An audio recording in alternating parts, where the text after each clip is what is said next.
मी राष्ट्रवादी काँग्रेस पक्षाच्या अध्यक्षपदावर निवडणूक करायचा निर्णय आज घेतलेला आहे.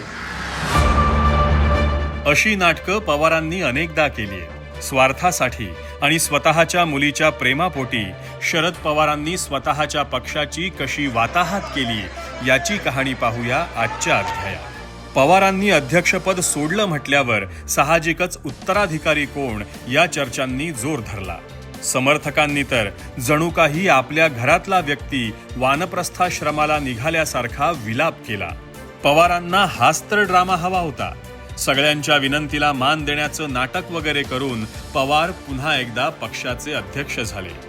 या सर्व प्रकारात काकांनी पुतण्याची इमेज कशी डागाळली जाईल याची पुरेपूर काळजी घेतली. खरं पाहायला गेलं तर काकांनंतर पुतण्यानेच पक्ष राज्यात वाढवला, विस्तार केला.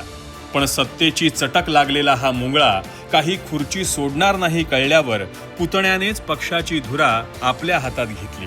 साहजिकच यातूनही पवारांनी सहानुभूती मिळवण्याचा पुरेपूर प्रयत्न केला.